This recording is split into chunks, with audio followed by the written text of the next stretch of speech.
मैं साक्षी चौहान आपका स्वागत करती हूं। Day to day news Bharat आपसे वादा करता है कि पूरी निष्पक्षता के साथ पत्रकारिता करेंगे।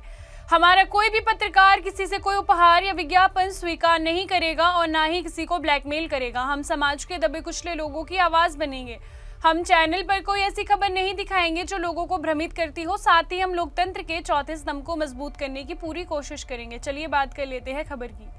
राजधानी शिमला में 10वां भूतपूर्व सैनिक दिवस पूरे उत्साह और सम्मान के साथ मनाया गया। इस मौके पर सेना प्रशिक्षण कमान मुख्यालय की ओर से पूर्व सैनिकों के लिए विशेष संवाद कार्यक्रम आयोजित किया गया, जिसमें बड़ी संख्या में पूर्व सैनिक शामिल हुए। सेना प्रशिक्षण कमान मुख्यालय यानी आरट्रैक द्वारा शिमला जिले के पूर्व सैनिकों के लिए आयोजित इस कार्यक्रम में पूर्व सैनिकों ने बढ़ चढ़कर भाग लिया। कार्यक्रम के दौरान पूर्व सैनिकों ने अपने सेवा अनुभव साझा किए और पेंशन अधिकारों व पारिवारिक कल्याण से जुड़ी समस्या पर खुलकर चर्चा की। कार्यक्रम की अध्यक्षता आरट्रैक के chief of staff lieutenant general Sukrit Singh Dahiya ने की। उन्होंने कहा कि सेवानिवृत्त सैनिक दिवस मनाने का मुख्य उद्देश्य पूर्व सैनिकों और उनके परिवारों के साथ सीधा संवाद स्थापित करना है, ताकि उनकी वास्तविक समस्याओं का समाधान सुनिश्चित किया जा सके।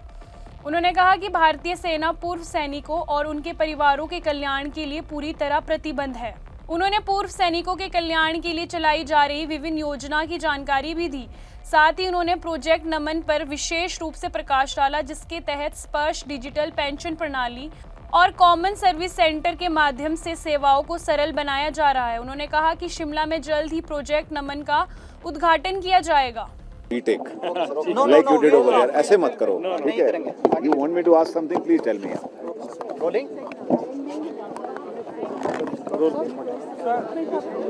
Sir, as we know, we are celebrating the Veterans Day. How important it is, and as you mentioned in your speech, what is the status of veterans in Himachal State? See, firstly, two things you've asked me. First is about the event, that is the Veterans Day. Formally, this is the 10th Veterans Day that we are celebrating. 10 years back, this day was nominated as the day where we would interact with the veterans. It was chosen as the day prior to celebration of the Army Day. The symbolism of that is, before we think of the Army, we need to first think of our veterans. So that is how the inception of this happened. Tomorrow we celebrate the 78th Army Day. And prior to that is what we are celebrating. Main aim of this is to connect with the veterans.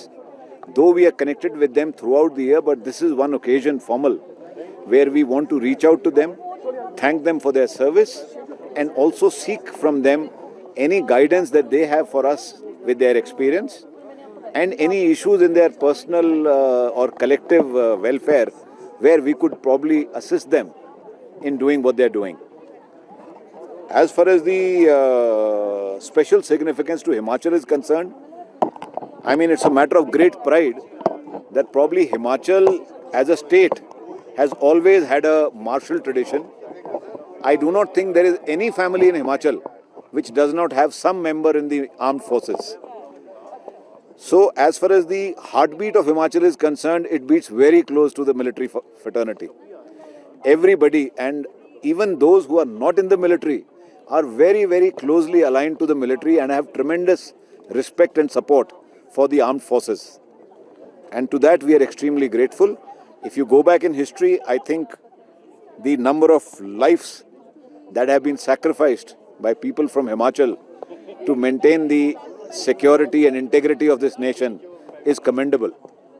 And we salute all of them. Thank you. कार्यक्रम के दौरान समाज सेवा के विभिन्न क्षेत्रों में उल्लेखनीय योगदान देने वाले 5 पूर्व सैनिकों को भी सम्मानित किया गया। इसमें colonel RS Parmar, major doctor Ritu Kalra, subedar major Diwakar Dutt Sharma, havildar Mohanlal Chauhan और चीफ पेटी ऑफिसर गीतेश्वर शामिल है।